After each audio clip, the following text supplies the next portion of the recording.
Isang mapagpalang araw po sa inyo, Sir Blair. Lalong-lalo na po sa inyong mga giliw na tagapakinig. Sana po ay palagi po kayong nasa mabuting kalagayan, pati na rin po ang inyong buong pamilya. Ang kwento pong aking ibabahagi ay nangyari noong bata pa lamang ako. Isa itong karanasan na hindi ko po makakalimutan dahil ang pangyayaring yon ang humubog sa akin kung paano ako ngayon sa kasalukuyan. Naniniwala ako na lahat ng nilalang ay hindi likas na masama. Para sa akin, merong pangyayari o ibang nilalang ang nag-iimpluwensya upang sila ay maging kalaban ng kabutihan. Ako ang klase ng tao na palaging naghahanap ng kabutihan sa isang nilalang, tao man yan o aswang. Itago niyo na lamang po ako sa pangalan na Apollo. At ito ang aking kwento. Lumaki ako sa isang baryo kung saan halos lahat ng taong nakatira doon ay manunugis ng aswang. Madalas kasing salakayin ng mga aswang ang lugar na yon. Kaya naman, natuto ang mga tao na makipaglaban sa mga ganung nilalang. Kumbaga, ang baryo namin ay baryo ng mga manunugis.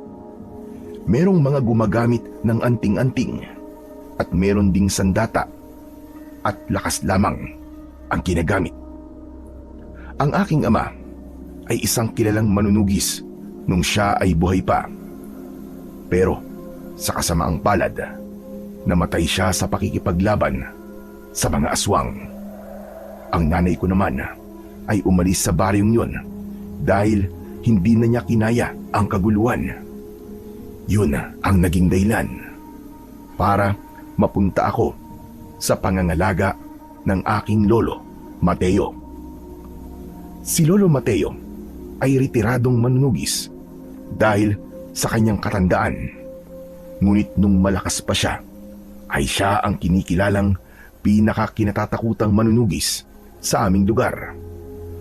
Siya ang nagsanay sa aking ama at noong bata pa ako ay siya rin ang nagsanay sa akin para makipaglaban sa mga aswang. Ayon kay Lolo Mateo, dapat habang bata pa lamang ako ay marunong na akong makipaglaban sa mga aswang, hindi lang upang maprotektahan ko ang sarili ko, kundi upang ipagpatuloy ko ang legasiya ng aming pamilya. Sa kasamaang palad, pakiramdam ko ay hindi ako itinadhana para makipaglaban sa mga aswang. Dahil kahit na anong pagsasanay ang gawin namin ni Lolo Mateo, ay hindi ako nagiging magaling. Gaya na lamang ng hapon na yon, nagsasanay kami ni Lolo Mateo sa harapan ng aming bahay. Isang kawayan ang hawak namin na kunwari ay itak. Pinilit kong sabayan ang bilis ni Lolo, pero nang malakas niyang nahampas ang aking kawayan, ay kumawala yon sa aking kamay. Mabilis na itinutok ni Lolo Mateo ang hawak niyang kawayan sa aking leeg. Diskumpiyado siyang napailing. Hindi ba lagi ko na lamang paalala sa'yo ay huwag mong hahayaan bumaba ang iyong depensa? Bakit ba hindi mo yan tinatandaan? At saka napakaluwag ng pagkakahawak mo sa kawayan, kaya napakadali mo yung nabibitiwan. Tinatandaan ko naman po lahat ng sinasabi niyo, Lo eh. Pero talagang malakas at mabilis po kayo. Nagpapatawa ka ba, ha, Apollo? Kung sa akin lang, ay wala ka ng laban. Ano pa kaya kapag totoong aswang na kaharap mo? Sigurado ko na hindi ka pa man nakakaporma, ay mamamatay ka na. Hindi po ba pwedeng huwag na lang po akong maging manunugis, Lo? Anong sinabi mo? Ulitin mo nga. Lo, ayoko pong maging manunugis eh. Gusto ko lang pong maging normal na tao paglaki ko. Gusto ko pong maging teacher, tapos magtuturo po ako sa mga bata. Hindi pwede ang gusto mo mangyari. At anong mangyayari sa pamilya natin sa oras na gawin mo yung gusto mo? Sige nga. Mawawala na ang pamilya natin sa linya ng mga manunugis dito sa ating baryo. Ikaw lang ang nag-iisa kong apo. Kaya wala kang magagawa kundi ang maging manunugis na kagaya ko at ng tatay mo. Ikaw lamang ang pwedeng magpatuloy ng nasimulan namin. At hindi yung pwedeng maputol sa'yo. Lo, hindi po ba talaga ako pwedeng mamili kung ano pong gusto kong mangyari sa buhay ko? Ayoko po talaga kasing maging manunugis. Ayoko po makipaglaban sa mga aswang eh. Bakit, Apollo? Dahil ba takot ka? Takot ka sa mga aswang? Hindi po ako takot sa kanila. Pakiramdam ko po kasi di talaga ako nakatadana para maging kagaya niyo eh. Ay nako, alisin mo ang bagay na yan sa utak mo, iho. Nasa tiyang ka pa lamang ng nanay mo. Ay alam ko na, ang magiging kapalaran mo. Ibig po palang sabihin, wala akong kakayahan na mamili kung ano pong gusto ko sa buhay ko. Ipipilit niyo lang po pala sa akin na maging kagaya niyo ako. Mali ang salitang ginamit mo. Hindi ko ipinipilit sa'yo na maging manunugis ka, kundi yan ang talagang nakatadhana para sa'yo. Hindi po ba ganun din po yun?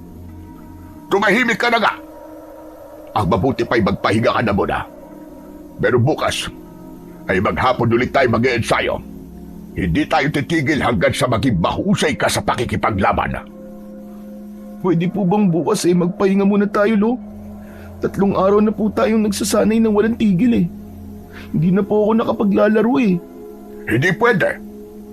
Sa makalawa na ang gabi, kung kailan titignan ang galing ng mga batang manunugis.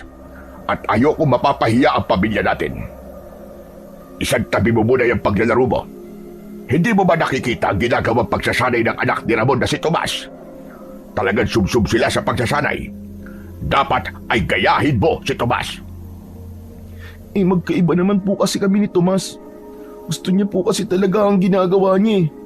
Kaya nga dapat na gayahin mo siya. Kailangan ay gustuhin mo rin ang ginagawa mo. Hala, sige na. Magpahinga ka na.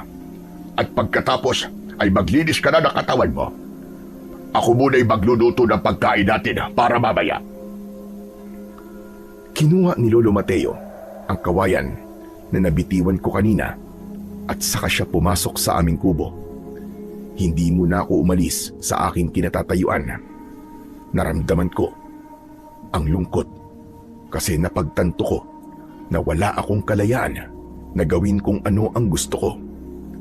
Naisipan kong maglakad-lakad para kahit papano ay gumaan ang aking pakiramdam. Sa paglalakad ko ay may nakita akong mga bata na masayang naglalaro ng patintero. Huminto ako para panoorin sila. Nung una ay nakangiti ako habang pinapanood sila.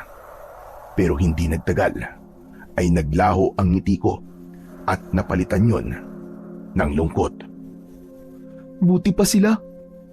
Nagagawa nilang makapaglaro. Sana talaga ay maisip ni Lolo na ayoko talagang maging manunugis ng mga aswang. Nagulat ako nang biglang may bumatok sa akin. Paglingon ko ay nakita ko si Tomas. Malakas siyang tumawa habang hinihimas ko ang aking batok. Ano bang problema mo, Tomas? Bakit nananakit ka na lamang bigla? Palagi ka na lang ganyan. Di ka na ba talaga magbabago? Narinig ko kasi yung binubulong mo kanina eh. Nakakatawa ka, kaya dapat lang sa iyong batukan. Talaga? Ayaw mo maging manunugis? Ano ba nakakatawa sa sinabi ko? Sinasabi ko lang naman kung ano ang totoo. Bakit ayaw mo maging manunugis? Dahil ba alam mo na hindi mo mahihigitan ang galing kong makipaglaban sa mga aswang? Ganun ba? Bakit ba iniisip mo na nakikipagpaligsahan ako sa'yo? Wala akong pakialam kung mas magaling ka pa sa akin. Masaya pa nga ako kasi kahit magkaedad tayo ay masasabi ko na pagdating ng araw ay isa ka sa mga kikilalaning magaling na manunugis dito sa lugar natin. Tama ka naman sa sinabi mo na yan. Pero hindi lang ako sa lugar na to makikilala kundi sa iba ring lugar. O baka nga sa buong mundo pa eh. Bakit ba ayaw mo maging manunugis ah? ang lolo o tatay mo ay kilalang manunugis. Sa bagay, siguro nakita mo na mas magaling talaga ako sa'yo. Kaya para hindi mo pahiya ang pamilya nyo, ay sinabi mo na lang na ayaw mo maging manunugis. Malamang, kung di ka susunod sa yapak ng tatay at lolo mo, hindi iisipin ng mga tao na mas magaling ako sa'yo. Tama ba? Ha? Hindi ko alam ang sinasabi mo eh. Ilang beses ko man sasabihin sa'yo na hindi naman ako nakikipagpaligsahan sa'yo. Ikaw lang naman ang nag-iisip ng ganyan, Tomas eh. Kahit na hindi mo aminin, ramdam ko na tama ako. Ayaw mo lang talagang umamin. Ay oo nga pala. Malapit na yung paligsahan para sa mga batang manunugis. Kasali ka nun, di ba? Wala akong magagawa eh. Isinali ako ni Lolo kahit ayoko. Ay naku, bakit naman ayaw mo? Ayaw mo ba mapahiya na dahil sa akin?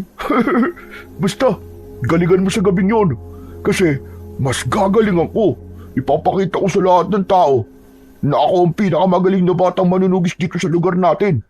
At darating ang araw na ang pamilya ko na ang kikilalanin pinakakinatatakutang manunugis. At hindi na ang pamilya nyo. Wala naman akong pakialam kung ang pamilya nyo ang kikilalaning pinakakinatatakutang manunugis eh. Ang mahalaga naman ay hindi mawawalan ng manunugis dito sa lugar natin. Kasi nga, madalas na umaatake dito ang mga aswang.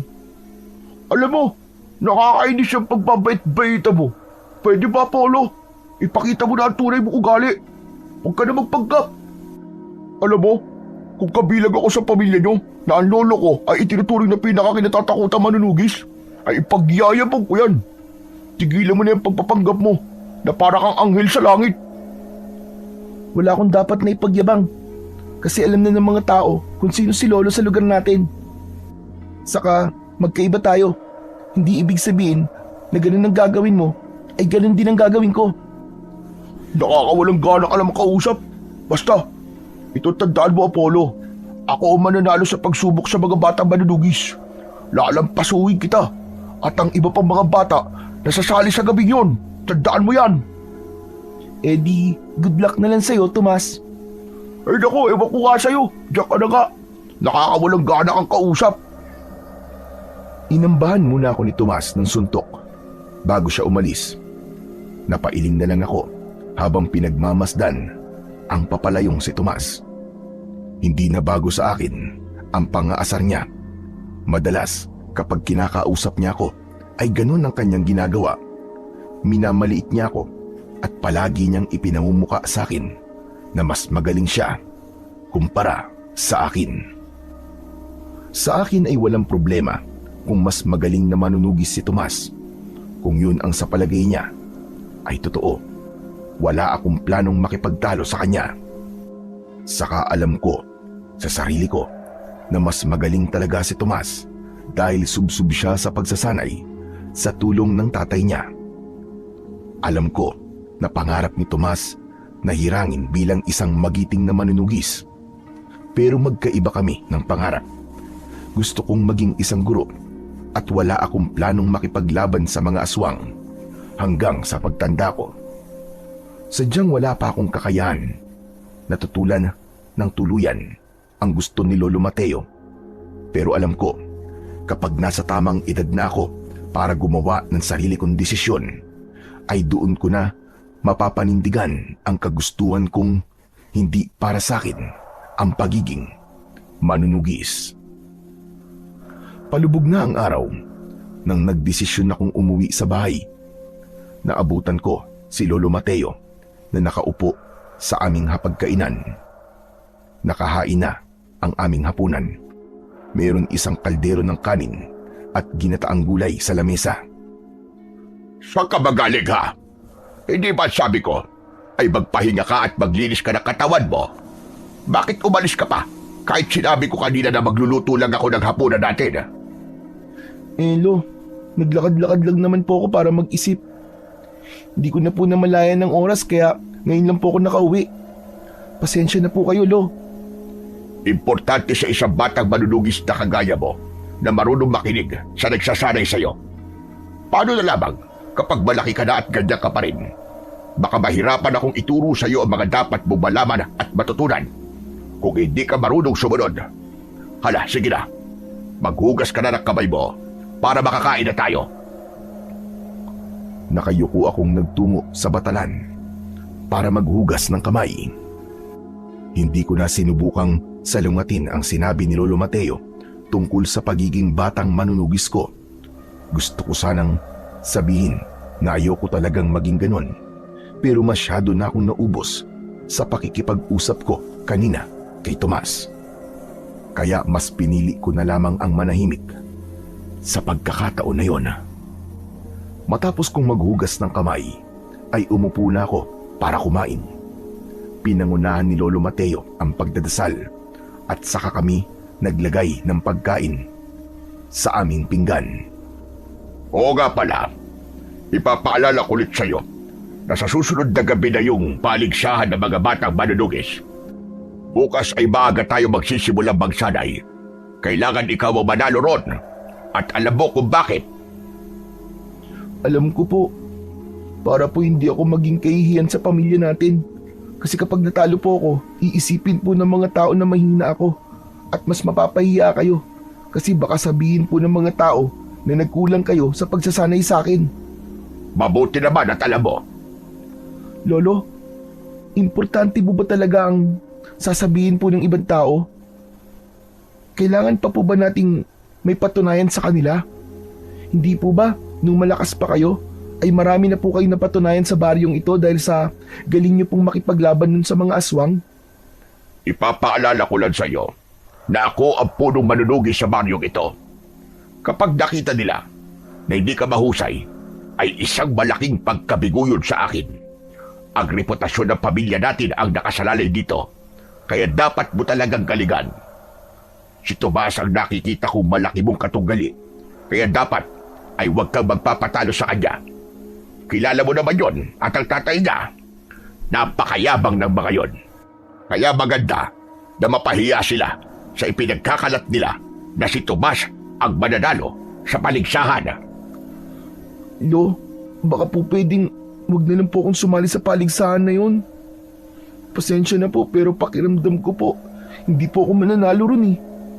Naririnig mo ba sinasabi mo, Apollo? Bakit ba ganyan ka kung mag-isip pa? Hindi ba pwedeng isipin mo na ikaw ang mananalo at pagbutihin mo na lang ang ating pagsasanay? Para naman matuwa ako sa'yo.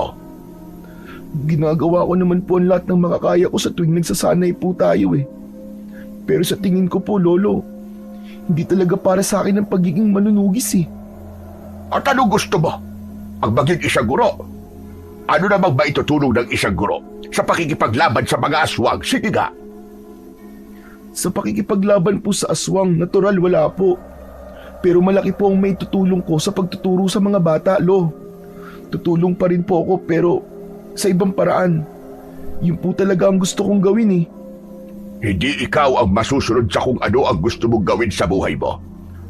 Gaya na sinabi ko, hindi ka pa ipinapanganak ay nakaguhit na sa mga palad mo na magiging manunugis ka. At hindi lang basta isang manunugis, kundi ikaw ang magiging pinakakinatatakutang manunugis. Pagdating ng araw, susunod ka sa yapak namin ng tatay mo. At kapag malaki ka na at nagkaroon ka na ng anak, sasanayin mo rin siya para maging kagaya mo dahil hindi maaaring maputol ang legasiya ng ating pamilya. Kaya tigil-tigilan mo na yung ilusyon mong magiging guro ka. Nagkakaintindihan ba tayo? Napayuko na lang ako at hindi na ako sumagot kay Lolo Mateo. Naramdaman ko na kahit na anong sabihin ko ay hindi niya papakinggan.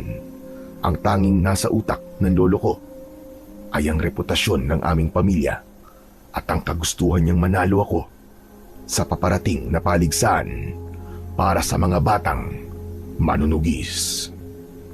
Nang sumunod na araw, paggising ko ay agad kaming nag-almusal ni Lolo. Nagpahinga kami ng konting minuto at saka kami nagsimulang magsanay. Sa kauna-unahang pagkakataon ay tinuruan niya ako na gumamit ng pana at palaso. Aniya, mas magandang matuto ako sa paggamit ng ibang armas dahil ang itak ay para sa pangmalapitan na pakikipaglaban, habang ang palaso at pana ay para sa pangmalayuan. Mas nahirapan ako sa paggamit ng palaso at pana. Hindi ko kayang maging asintado, kaya paulit-ulit kong ginawa ang mga pinapagawa ni Lolo Mateo. Nagkasugat-sugat na nga ang mga kamay ko dahil sa paggamit ng sandatang yon, hanggang sa hindi ko na napigilang magreklamo. Lolo Mateo, pwede bang wag na lang po ako mag-aral na gumamit nitong pana? Okay na po ako sa itak. Kahit ano po kasing gawin ko parang hindi po ako matututong gumamit nito eh. Sa itak nga po hirap na po akong gumamit. Dito po kaya. Nakalimutan mo na ba ang sinabi ko? Kailangan mong matutunang gumamit ng pana dahil may mga aswang na kailangan mong labanan sa malayuan. Mas maganda na mas marami kang alam na gamitin na sandata kaysa sa isa lang. Ibig po bang sabihin, may iba bang sandata kayong ituturo sa akin kung paano gamitin? Ganun po ba? Oo naman. Marami pa. Kaya ihanda mo ang sarili mo sa mga susunod na araw. Kaya ayoko pong maging manunugis eh. Ang dami ko pong dapat malaman. Bata pa lang po ako pero pagod na po ako. Hindi na nga po ako nakakapaglaro eh. Ganun ba? O sige, maglaro ka. Maglaro ka araw-araw mula umaga hanggang hapon hanggang lumawit ka dila mo dahil sa pagod. Bakit sa tingin mo ba ay may maitutulong sa baryo natin kung ganun ang gagawin mo? Wala po. Pero gusto ko lang naman po maging normal na bata, Lo. Ano ba tingin mo sa sarili mo? Hindi normal na bata? Ganun na nga po. Ang normal na bata po kasi ay nakakapaglaro kasama po ang ibang bata. Ito po kasing ginagawa natin, hindi naman po ito ginagawa ng isang normal na bata eh. Ang dami mo sinasabi. Tama na. Sige, asintahin mo na ang target. Hindi ka titigil hanggat hindi ka nagiging asintado. Wala na akong nagawa, kundi ang sumunod na lamang kay Lolo Mateo. Pinilit kong asintahin ang target sa abot ng aking makakaya para matapos na kami sa pagsasanay sa araw na yon. Inabot kami ng halos 1 oras bago ko matagumpay na tamaan ang target at doon lang ako pinagpahinga ng lolo ko. Kinagabihan, gamit ang lumang tela, ay binendahan ni Lolo Mateo ang aking mga kamay na sugatan dahil sa pagsasanay ko sa paggamit ng palaso at pana. Bukod sa mga sandatang yon, ay meron ding itak na nasa kaluban ang nakasabit sa aking bewang. Pagsapit ng 11:00 ng gabi, ay nagtungo na kami sa bukana ng gubat. Marami-rami na ang taong naroon. Humanay ako sa 4 pang mga batang lalaki na kasali sa paligsahan para sa gabing yon. Nasa kaliwa ko si Tomas at sa gilid ng mata ko ay nakita kong nakangisi siya sa akin na para bang nakakaloko. Yan ba ang ayaw maging manunugis? 2 sandata ang dala? May itak ka na nga, tapos may pana ka pa. Si Lolo naman kasi may gusto nito at hindi ako. Sumunod na lang ako sa kanya. Sa bagay, kahit 10 iba't ibang klase ng sandata pa dalhin mo, ay wala ka pa rin binatbat sa akin. Ako mananalo sa paligsaang ito, Apollo. Tandaan mo yan. Hindi ko na sinagot si Tomas dahil tumayo na si Lolo Mateo sa unahan namin. Isa-isa niya kaming tinignan. Bilang siya ang punong manunugis sa aming lugar, ay siya ang nagpasimula ng paligsahan na yon na taon-taon naming ginagawa. At sa gabing yon, ang unang beses na sasali ako sa paligsahan na yon. Ngayon pa lang, ay dapat nyo lang ipagmalaki ang inyong mga sarili. Dahil kayong 5 ang napiling pinakamahuhusay na batang manunugis dito sa ating baryo. Kayo ang 5 karapat-dapat na lumahok sa paligsahan na gagawin natin ngayong gabi. Alam nating lahat na ang malawak na kagubatan na nasa ating harapan ay paboritong pugad ng iba't ibang uri ng mga aswang. Sa mga nakalipas na gabi ay maraming nagpapatunay na may isang mamangis na awok ang ngayon ay nandyan sa gubat. Ang misyon nyo ay patayin ang awok at dalhin dito sa bukana ng gubat ang kanyang bangkay. Kung sino ang makakapatay sa awok, ay siyang mananalo sa paligsahan. Wala kayong dapat na sundin na patakaran. Gawin nyo ang lahat ng sa tingin nyo ay paraan para mapatay ang awok na yon. Kung sino sa inyo ang mananalo, ay makakatanggap ng mga regalo na inipon ng lahat ng tao rito at siyang hihiragin na pinakamahusay na batang manunugis para sa taong ito. Handa na ba kayong 5? Sabay-sabay at pasigaw kaming sumagot ng oo. Pero sa kabila ng tigas ng aking pagsagot, ay merong pag-aalinlangan sa loob ko. Alam ko na hindi nagkulang si Lolo Mateo sa pagsasanay sa akin. Ngunit wala talaga sa puso ko ang pagiging manunugis. Kaya hindi ako tiwala na ako ang makakapatay sa awok. Para sa mga hindi nakakaalam, ang awok ay isang uri ng aswang na ang itsura ay isang malaking baboy ramo. Mabilis sila at malakas. Gaya ng ibang aswang, paborito nilang kumain ng laman ng tao. Kaya masasabi ko na talagang delikado sila. Sa hudyat ni Lolo Mateo ay magkakasabay kaming tumakbo papasok sa malawak na kagubatan. Nasa likuran ko si Tomas at hindi niya pinalampas ang pagkakataon na yon para asarin ako. Kahit ang lolo mo pa ang puno manunugis, ay matatalo pa rin kita, Apollo. Ako ang makakapatay sa awok. Tandaan mo yan. Wala ka na bang ibang alam sabihin kundi yan? Gusto ko kasi tumatak sa utak mo na mas magaling ako kumpara sa'yo. Hindi lang sa pagiging manunugis, kundi sa lahat ng bagay. Alam mo Tomas, wala naman akong pakialam kung ikaw ang mas magaling sa atin dalawa eh. Gawin mo na lang ang dapat mong gawin. Paala ka sa buhay mo. Nagulat ako nang bigla akong itinulak ni Tomas. Kaya't nawalan ako ng balanse at napasubsob ako sa lupa. Nakita ko na naunahan ako ni Tomas sa pagtakbo. Ang lampa-lampa mo naman. Hindi ka talaga mananalo sa akin kung ganyan ka kahina. Mas lalo kong nainis dahil sa nakakalokong tawa ni Tomas. Hinayaan ko na lang na makalayo siya bago ko tumayo. Naramdaman ko ang pananakit ng mga kamay ko dahil naituon ko ang mga yon nung nadapa ako. Napakayabang talaga ng Tomas na yung kahit kailan. Sana, kung hindi ako, ay ibang bata ang makapatay dun sa awok para mapahiya siya sa mga sinasabi niyo sa akin. Kahit na wala akong balak na manalo sa paligsahan, ay hinanap ko pa rin ang awok. Ginawa ko yun, hindi para patunayan sa lahat na ako ang pinakamagaling na batang manunugis, kundi para mapahiya si Tomas. Naglakad-lakad ako sa gubat habang wala akong ideya sa kung saan na ang ibang batang manunugis o kung ano na ang ginagawa nila. Hanggang sa napahinto ako nang may narinig akong kaluskos mula sa loob ng isang makapal na halaman. Naging alerto ako kahit may kaba sa aking dibdib. Mabilis kong kinuha mula sa aking likod ang isang palaso at inilagay ko yon sa pana. Itinutok ko yon sa direksyon ng halaman. Matyaga ako naghintay dahil baka isa sa mga kalahok sa paligsahan ang naroon at hindi ang awok. Ayokong pakawalan ng palaso nang hindi ako sigurado dahil ayokong makagawa ng pagkakamali na ikakapahamak ng ibang tao. Tumutulo na ang pawis sa aking muka. Naging matatag ang pagkakahawak ko sa pana hanggang sa muling gumalaw ang halaman. Pero sa pagkakataong yun ay mas malakas na. Nagulat ako nang mula sa halaman ay lumabas ang awok.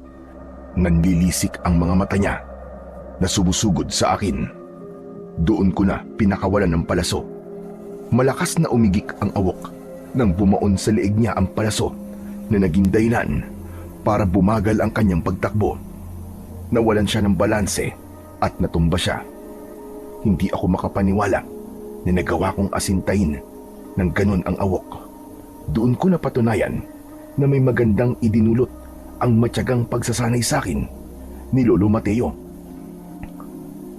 Hindi ko na dapat sayangin ang pagkakataong to.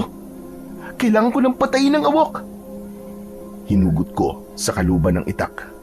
Pero nang lalapit na ako sa awok ay dumating si Tomas. Mula sa kung saan ay mabilis niyang nilapitan ng awok. Gamit ang kanyang itak ay nilasdas niya ang leeg ng awok na siyang naging dahilan ng kamatayan nito. Napamaang ako sa bilis ng pangyayari. Ang hinala ko ay kanina pa nasa paligid si Tomas at nang nakita niyang nagawa kong pahinain ng awok ay sa kanya yon inatake at pinatay. Inilabas ni Tomas ang dala niyang lubid at sinimulan niyang itali ang mga paa ng walang buhay na awok. Lumapit ako kay Tomas nang may galit sa aking muka. Tomas, ang daya mo ah! Ako ang dapat napapatay sa awok na yan at hindi ikaw! Ano ba sinasabi mo? Nakita mo naman na ako ang pumatay dito ah. Ang galing ko talaga. Sigurado ako na matutuwa si tatay sa akin ito. Talaga? Matutuwa kaya ang tatay mo kapag nalaman niya na nandaya ka? Ano bang pandaraya sa ginawa ko? Sige nga, sabihin mo ka sa akin. Ako ang pumana sa awok, kaya siya nanghina. Kung di ko yung ginawa, hindi mo siya mapapatay. Ah, ito bang palaso na to ang pinagbabalaki mo? Eh di alisin na natin to. Nagulat ako nang inalis ni Tomas ang palaso na nakabaon sa leeg ng awok. Pinutol niya yon at saka itinapon sa kung saan. Alam kong ginawa niya yon para walang bakas na ako ang unang nakasugat sa awok. O ayan, inalis ko na yung pinagmamalaki mong palaso para wala ka ng ambag sa pagpatay ko sa awok na yan. Ang dami mo pa sinasabi na para bang nang pinana mo yan namatay na siya kaagad. Ako naman talaga ang dapat na makakapatay sa awok kung di ka lang nakialam. At kung di ko yung pinana, malamang hindi mo yan mapapatay ng ganun kadali. Hindi ka ba nakinig sa sinabi ng lolo mo kanina? At sabi niya, kung sino ang nakapatay sa awok ay siya ang mananalo. Malinaw na manilaw na hindi namatay yung awok sa pagpana mo. Namatay siya nang ginilitan ko sa leeg gamit ang itak ko. Kaya mabuti pa tumahimik ka na lang dyan at tanggapin mo nang natalo kita. Tumiim ang bagang ko at mariin kong naikuyom ang aking mga kamay. Gusto kong saktan si Tomas ng sandaling yon, pero pinigilan ko ang sarili ko. Alam kong walang magandang maidudulot kung dadaanin ko sa dahas ang nangyayari. Maya-maya pa ay nakangising hinila ni Tomas ang awok gamit ang lubid palabas ng gubat. Wala na akong nagawa kundi ang sundan siya ng tingin. Masama ang loob ko dahil paniguradong mas magiging mayabang si Tomas dahil siya ang nanalo sa paligsahan. Nang nawala na si Tomas sa aking paningin, ay doon na ako mabagal na naglakad papunta sa bukana ng kagubatan. Nang malapit na ako ron, ay narinig ko ang masayang sigawan at palakpakan ng mga tao. Alam ko na nagbubunyi na ang lahat dahil sa pagkapanalo ng mayabang na si Tomas. Tuluyan na akong nakalabas sa gubat. Sakto na idiniklara ni Lolo Mateo na si Tomas ang nanalo sa paligsahan. Sa gabing yun ay itinuring si Tomas na pinakamatapang at magaling na batang manunugis sa aming lugar. Nahuli ko pa nga si Tomas na tinapunan ako ng tingin habang may pagyayabang sa kanyang muka. Matapos ang paligsahan ay umuwi na ako sa aming bahay. Umupo ako sa may hagdan, papasok ng bahay at doon ko hinintay si Lolo Mateo. Alam ko na nabigo ko siya at may posibilidad na magagalit siya sa akin. Kaya naisip ko na unahan na siya ng pagpapaliwanag sa kung ano ang totoong nangyari. Hindi nagtagal ay natanaw ko na si Lolo Mateo. Huminga ako ng malalim at inihanda ko na ang aking sarili sa mga salitang sasabihin ko sa kanya. Aakyat na si Lolo sa hagdan. Kaya naman, pumasok na ako sa loob ng bahay. Nang nakapasok na siya sa aming bahay, ay agad niyang ipinahayag ang kanyang salubin sa resulta ng paligsahan. Bakit ka natalo ni Tomas? May kulang ba sa pagsasanay na ginawa natin? O sinadya mo magpatalo? para mapanindigan ang sinasabi mo na ayaw mo maging manunugis. Hindi po ganun yun, Lolo Mateo. Ginawa ko po ang lahat para manalo. Pero madaya lang po talaga si Tomas. Anong sinasabi mo? Paano naging madaya si Tomas? Ang totoo po kasi niyan, ako po ang unang nakakita sa awok. Ako po ang unang umatake. Ginamitan ko po ng pana at palaso yung awok at tinamaan ko po siya sa leeg. Nung nangihina na po yung awok at tatapusin ko na po sana. Tapos, bigla naman po dumating si Tomas. Inunahan niya po ako ng pagpatay dun sa awok. Kaya ako po ang dapat na makakapatay dun sa awok at hindi po si Tomas. Ano po kaya kung ireklamo po natin siya? Ang sabi ko, kung sino ang makakapatay sa awok, ay siyang mananalo sa paligsahan. Oo, nauna mo nasugatan ng awok. Pero base sa kwento mo, si Tomas ang tumapo sa buhay ng aswang. Kung irereklamo pa natin ang pagkapanalo ni Tomas, ay baka isipin pa ng mga tao na hindi tayo marunong tumanggap ng pagkatalo. Pero Lolo Mateo, malinaw naman po na nandaya po si Tomas eh. Alam ko po na nakatago lang po siya sa kung saan. Nung nakita ko po yung awok, naghintay lang po siya na panain ko yung awok bago po siya lumabas. Tama na, Apollo. Tanggapin mo na lang ang pagkatalo mo. Pero gusto kong malaman mo na lahat ng tao rito ay umaasa na ikaw ang mananalo. Sinasabi nila na sigurado sila na ikaw ang makakapatay sa awok. Dahil apo kita. Kaya hindi lang ako ang binigo mo, kundi lahat ng tao dito sa baryo natin. Nakakahiya ang pagkatalo mo, Apollo. Pero Lo, kayo na po ang nagsabi sa amin na sapat na pong napili po kami 5, nakasali po sa paligsahan para ipagmalaki kami. Hindi po ba? Dapat ay hindi ako maging kahiyaya kasi nakasali po ako sa paligsahan kanina. Sa ibang mga bata, oo. Pero iba ka sa kanila. Apo ka ng pinakakinatatakutang manunugi sa lugar na ito. Kaya mataas ang tingin ng lahat sa iyo. Umaasa sila na magiging kagaya kita. Pero anong nangyari? Binigo mo ako, Apollo. May susunod na taon pa naman po eh. Babawi na lang po ako sa susunod na paligsahan. Hindi mo na mababawi ang pagkatalo mo ngayong gabi. Habang buhay nang tatatak sa utak ng lahat ang pagkatalo mo kay Tomas. Naluluwa akong napayuko. Wala na akong naisip sabihin dahil pakiramdam ko kahit anong paliwanag ang gawin ko ay hindi na mabubura ang pagkadismaya ni Lolo Mateo sa akin. Pakiramdam ko tuloy ay napakahina ko ng sandaling yon. Natalo na nga ako ay mas lalo pang ipinaramdam sa akin ni Lolo na isa kong talunan.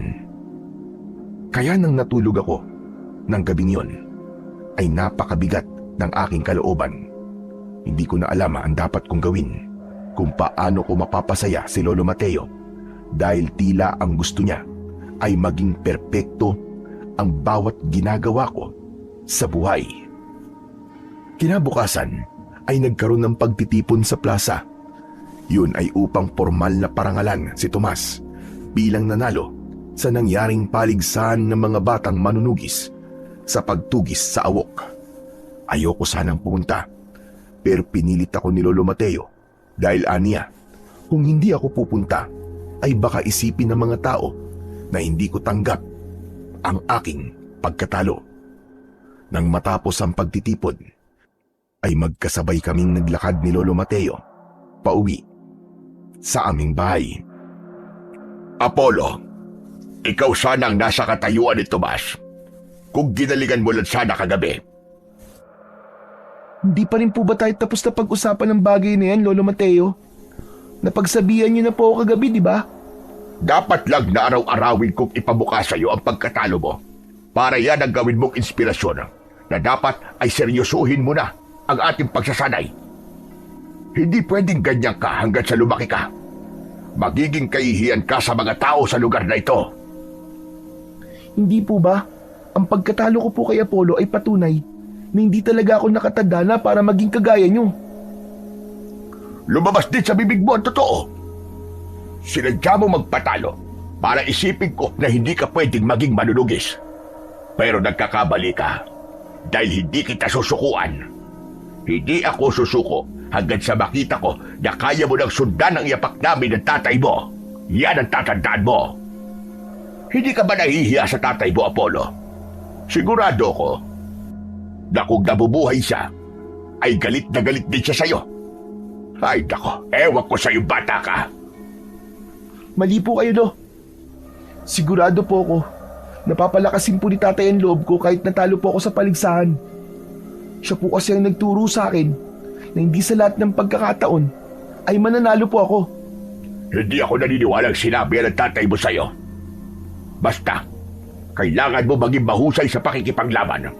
Dahil yan lamang ang paraan para maging pinakakinatatakutang manunugis ka. Pakikipaglaban ang tanging sagot kung paano natin mauubos lahat ng aswang na umaatake dito sa atin. Bakit po kasi hindi niyo nalang po kausapin yung mga aswang na umaatake dito sa atin? Sabihin niyo po sa kanila na tumigil na po sila sa pag-atake. Malay niyo po, makinig po sila sa inyo. Sa lahat ng sinabi mo, yan ang pinaka nakakatawa. Saan ka ba nakakita ng aswang na makikipag-usap sa mga tao para sa kapayapaan? Lahat ng aswang ay isa na sa utak at yun ay ang patayin tayong mga tao. Lahat sila ang tingin sa atin ay pagkain. Kaya dapat lang silang patayin. Naputol ang pag-uusap namin ni Lolo Mateo nang nakasalubong namin ang kapitan ng aming baryo. Sinabi niya na kailangan niyang kausapin si Lolo, kaya iniwanan ko muna sila at mag-isa kong umuwi sa bahay. Ginawa ko muna ang mga dapat gawin sa bahay para pag-uwi ni Lolo ay baka matuwa siya sa akin kahit papano. Nagwalis-walis ako sa paligid ng bahay. Inayos ko ang mga gamit namin sa loob ng bahay at hinugasan ko na rin ang mga pinagkainan namin kaninang almusal. Hindi nagtagal ay bumalik na si Lolo Mateo. Napansin ko na seryoso ang mukha niya at parang may mabigat siyang dinadala. Inisip ko na baka masama pa rin ang loob niya dahil sa natalo ko sa paligsahan. Kaya naman, hindi ko muna siya kinausap. Maya-maya pa ay nagluto na si Lolo Mateo ng aming pananghalian. Hindi ko maiwasang mapansin ang pagiging seryoso niya dahil matagal na kaming magkasama. At kilala ko si Lolo. Alam ko na sa sandaling yon ay mayroong bagay na bumabagabag sa kanya. Kaya habang kumakain kami, ay hindi na ako nagdalawang isip na mag-usisa. Lo, ayos lang po ba kayo? Kanina ko po kasi napapansin na parang balisa po kayo eh. May nangyari po ba, Lo? Hindi ko lang maiwasang isipin yung sinabi sa akin ni Kapitana nung nagkausap kami kanina. Lolo Mateo, pwede ko po bang malaman kung ano po ang napag-usapan ninyo? Ang sabi ni Kapitana ay may nakita ang ilang manunugis sa gubat na grupo ng mga gabunan. Sa palagay niya raw ay nagkukuta ang mga yon sa kung saan parte ng gubat. Gabunan? Hindi po ba yun yung malalakas na uri ng aswang? Tama po ba? Tama ka. Mas malakas sila kumpara sa ibang uri ng mga aswang. Isang gabunan nga lang ay mahirap ng patayin. Ano pa kaya kung isang grupo? Sigurado ko na nagbabalak ang mga gabunan na yon na sumalakay dito sa baryo natin. Kaya kailangan natin magiganda. At umaasa ako sa iyo, Apollo. Hindi man ikaw ang nanalo sa paligsahan, ay gusto kong ipakita mo sa lahat na ikaw pa rin ang pinakamagaling na batang manunugis dito sa atin. Lo, nasa malaking panganib na nga po tayong lahat tapos iniisip niyo pa rin po na dapat po ay may mapatunayan po ako sa lahat. Hindi po ba pwedeng mag-focus tayo kung paano natin matatalo ang mga gabunan? Talagang hindi mo ko naiintindihan, Sa pagtalo sa iyo ni Tomas, sa paligsahan, ay may naririnig akong usap-usapan na mahina ka at wala kang kakayahan na makipaglaban sa mga aswang at maging kasing galing namin ang tatay mo. Ang gusto ko, patunayan mo sa lahat na kaya mong tapusin ang magiging digmaan natin laban sa mga gabunan na yan. Gusto kong magibabaw ang pangalan mo sa lahat. Paano ko naman po gagawin yun, Lo? Bata pa lang po ako eh. Kailangan mong makisali sa digmaan na mangyayari. Dahil sigurado ko na makikipaglaban din doon si Tomas. Tandaan mo ito, Apollo.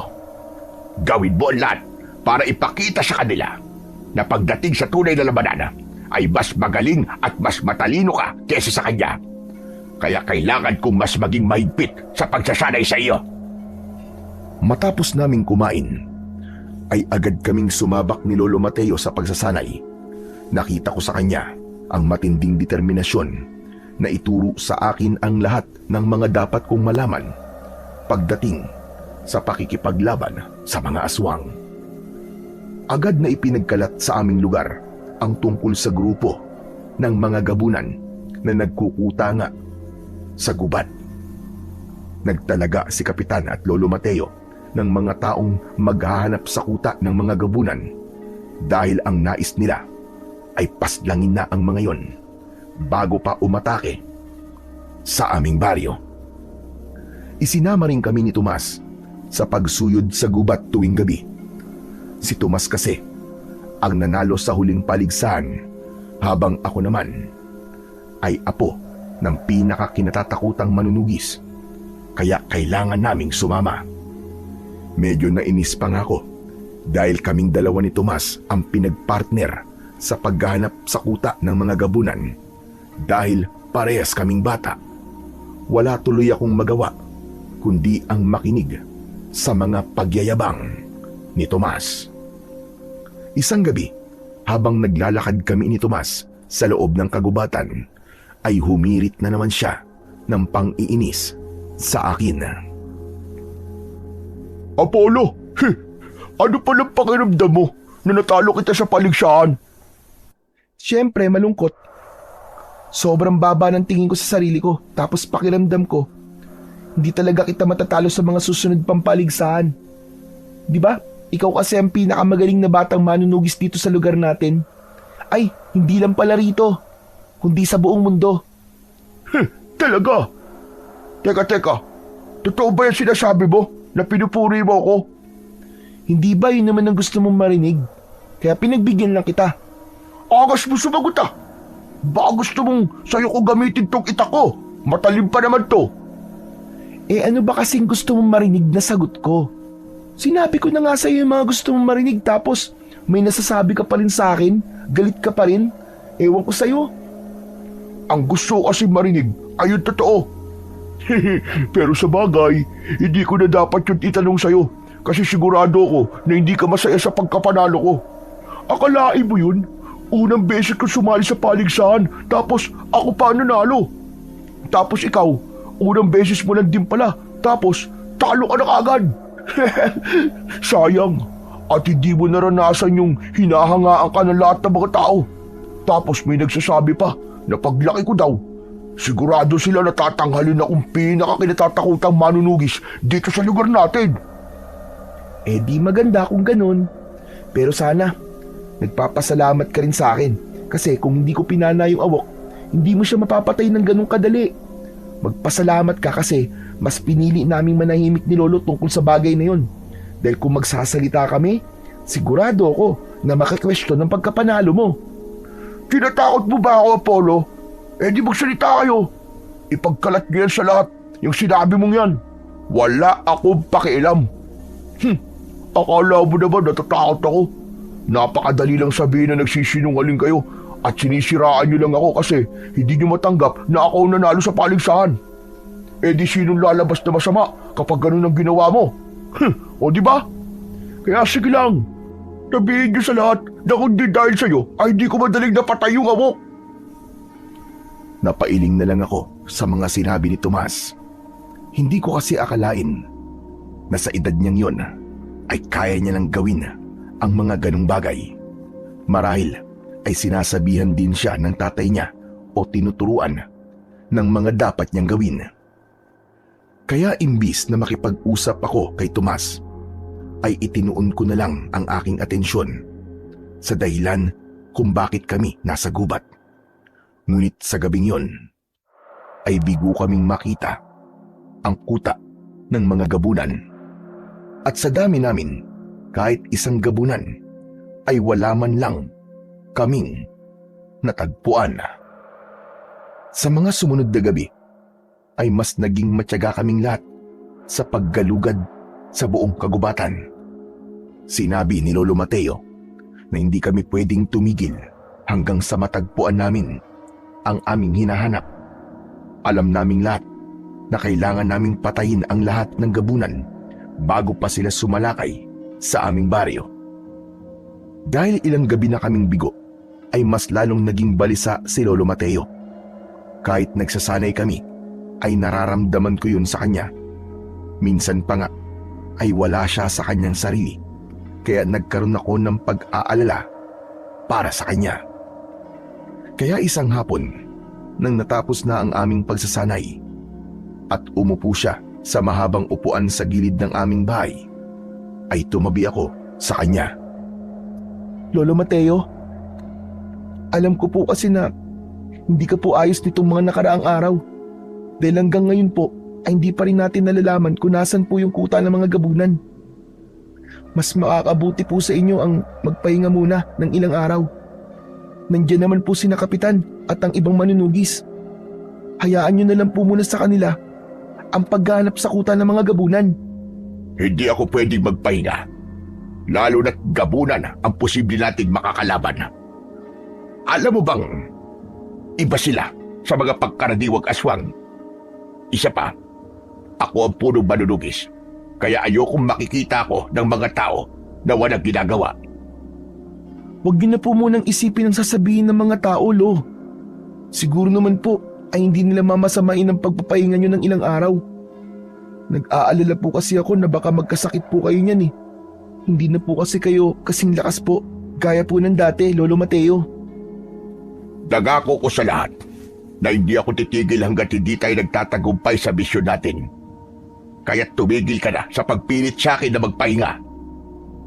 Kayo po ang bahala, Lo. Basta po nagpapaalala lang po ako sa inyo ha. Kapag kayo po nagkasakit, wala pong sisiyan ha. Saka Lolo Mateo, may isang bagay pa pala akong sasabihin sa inyo. Kung tungkol na naman yan, sa ayaw mo maging manunugis, ay wag na muna ngayon pakiusap. Masyado na akong maraming iniisip para idagdag mo pa yan. Hindi po, Lolo Mateo. Hindi po tungkol doon ang sasabihin ko. Naisip ko lang po kasi na ilang gabi na po nating hinahanap sa gubat yung kuta ng mga gabunan. Hindi po kaya wala po sa gubat yung kuta po nila o baka naman wala talaga mga gabunan doon? Baka po nagkamali lang po yung mga nakakita at inakala nilang gabunan po yung nakita nila. Magaling magtago ang mga gabunan. Sinabi ko nang hindi sila gaya ng ibang aswang na madaling makita. Sinabi mo ba yan para tumigil na tayo sa ginagawa natin? Hindi po, Lo. Opinyon ko lang naman po yung kasi napakarami po natin tapos halos naikot na po siguro natin ang buong gubat. Pero hindi pa rin po natin nakikita ang mga gabunan. Basta, hindi ako hihinto hanggat hindi ko nahahanap ang mga gabunan. Kailangan nilang mamatay bago pa sila ang may patayin sa atin. Mas lalo kong naramdaman ang kagustuhan ni Lolo Mateo na patayin ang grupo ng mga gabunan. At dahil doon, ay natakot ako para sa kanya. Hindi dahil sa wala kong tiwala sa kakayahan niya bilang manunugis, kundi dahil sa matanda na siya at hindi na siya kasing lakas nung medyo bata-bata pa siya. Isa pa, baka kung ano ang mangyari sa kanya nang dahil sa stress at labis na pag-iisip. Nang dahil doon ay isang solusyon ang aking naisip at yun ay kailangan mahanap ko na sa lalong madaling panahon ang kuta ng mga gabunan nang sa gayon ay mabawasan naman ang mga iniisip ni Lolo Mateo. Isang gabi, Nakansela ang paghahanap namin sa kuta ng mga gabunan sa gubat dahil sa biglaang pagbuhos ng ulan. Si Lolo Mateo ang nagkansela dahil ayaw niyang magkasakit ang mga manunugis. Kapag kasi nagkasakit sila, ay baka mabawasan ang bilang ng grupo namin na maghahanap sa mga gabunan. Pero naisip ko na yun na ang pagkakataon ko para mag-isang kumilos para hanapin ang kuta ng mga gabunan. Hindi kasi ako makakapag-focus kapag kasama ko si Lolo Tomas dahil wala siyang ibang ginawa kundi ang asarin ako. Hinintay kong makatulog si Lolo Mateo. Nang nasiguro kong mahimbing na ang tulog niya, ay lumabas ako ng bahay dala ang aking itak. Hindi ko rin kinalimutan ang pana at mga palaso dahil wala akong ideya sa mangyayari sa gabing yon. Mag-isa akong nagtungo sa gubat habang napakalakas ng pagbuhos ng ulan. Iisa ang nasa utak ko ng mga sandaling yon at yun ay ang malaman na kung nasaan ang kuta ng mga gabunan. Makalipas ang ilang sandali, ay bahagyang humina ang ulan.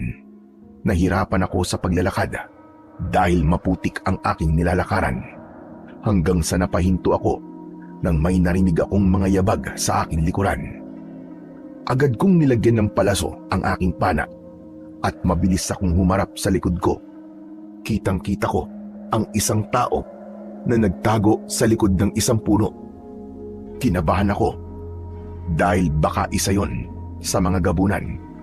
Pero pinilit kong magpakatatag dahil isa sa palaging paalala ni Lolo Mateo sa akin ay huwag akong magpapalamon sa takot. Dahil kapag nagpakain ako sa takot ay hindi ako makakapag-isip ng maayos. Sino nandyan? Nakita kita! Kaya mas mabuti pang lumabas ka na! May nakita akong kamay na bahagyang nakalabas sa likod ng isang puno. Hindi ko mawari kung kamay ba yun ng tao o ng aswang dahil madilim. Bibilang ako ng 3. Kapag hindi ka pa lumabas, papanain na kita! 1, 2. Laking gulat ko nang mula sa likod ng puno ay lumabas si Tomas habang nakataas ang dalawa niyang kamay. Nagsimula siyang lumapit sa akin kaya ibinaba ko na ang pana. Tomas? Diyos ko, ikaw lang pala yan. Anong ginagawa mo rito? Mukhang parehas tayo ng naisip gawin ngayong gabi Balak mo rin bang hanapin mag-isa yung kuta ng mga aswang para hangaan ka ng lahat? Tama ka. Yan nga rin ang gagawin ko. Pero hindi para magyabang, kundi para hindi na mag-isip si Lolo kung nasa ng kuta ng mga gabunan. Huwag ka na nga magpanggap. Aminin mo na lang na gusto mo akong malamangan sa pagkakataong to dahil natalo kita sa paligsahan. Isipin mo na ang gusto mong isipin, Tomas. Basta alam ko sa sarili ko kung bakit ko to ginagawa. Hindi ko na binigyan ng pagkakataon na makapagsalita si Tomas at tinalikuran ko na siya. Nagdesisyon ako na umuwi na lang dahil alam ko na hindi magiging tahimik ang aking misyon dahil nandun si Tomas. Pero hindi pa man ako nakakalayo ay may narinig akong kaluskos sa kung saan. Sigurado ko na narinig din yun ni Tomas dahil tumakbo siya sa pinanggagalingan ng kaluskos.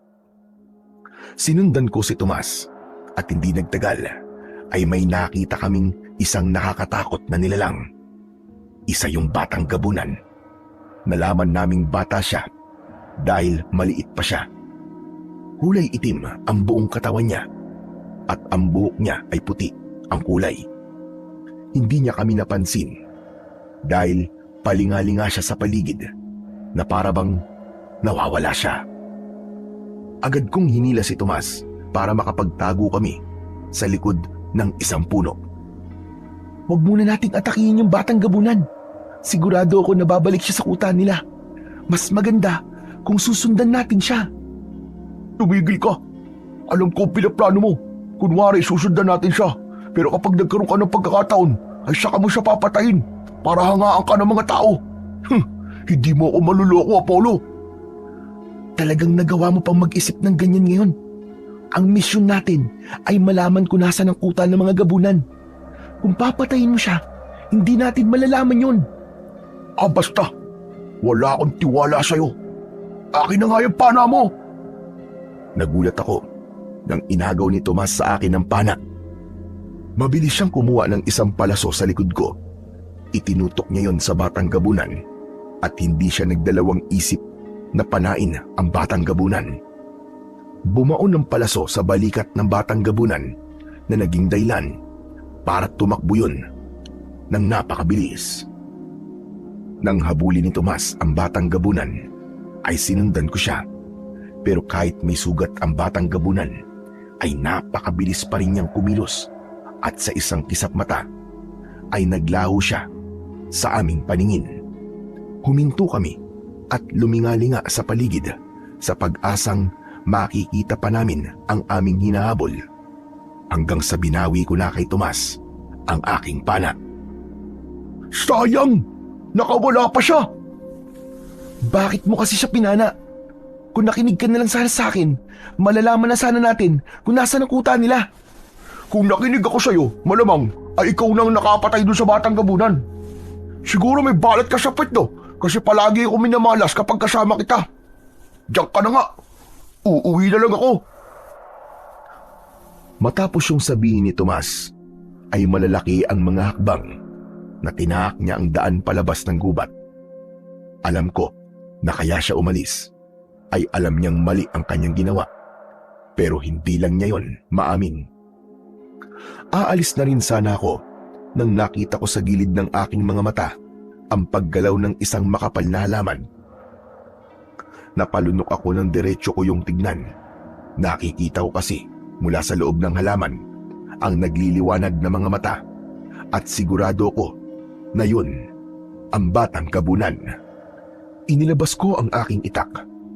Lumapit ako sa halaman habang nakatutok doon ang itak.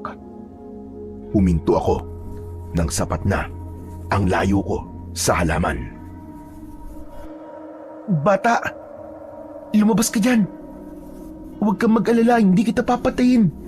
Ang gusto ko lang ay ituro mo sa akin kung nasaan ang inyong kuta.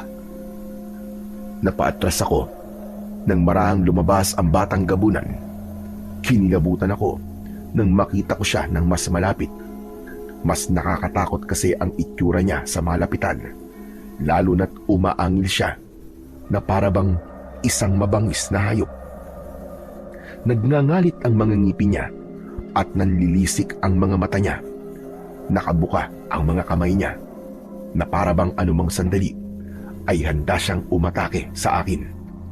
Pero sa kabila ng mabangis na itsura ng batang gabunan, ay napansin ko ang takot sa kanyang mga mata. Tila itinatago niya ang takot na yon sa kanyang mabangis na mukha. Nang humakbang pa siya ng isa, ay bigla siyang nabuwal. Napaungol siya dahil sa sakit at doon ko napansin ang palasong nakabaon sa kanyang balikat. Mabilis na napalitan ng awa ang takot na nararamdaman ko para sa batang gabunan. Nakakaawa ka naman. Kailangan maalis ang palusa na yan sa katawan mo. Gusto mo bang tulungan kita? Galit na umangil ang batang gabunan, pero kulang ang bangis na meron siya dahil mas nakikita ko ang panghihina sa kanyang muka. Batang gabunan, huwag kang matakot sa akin. Promise, hindi kita sasaktan. Nakita mo naman siguro na hindi ako ang pumana sa'yo, di ba? Gusto lang talaga kitang tulungan. Magtiwala ka lang sa akin. Pailalim akong tinignan ng batang gabunan. May pagdadalawang isip pa rin akong naramdaman sa kanya. Unti-unti akong lumapit sa kanya hanggang sa hinayaan niya akong hawakan ang palaso.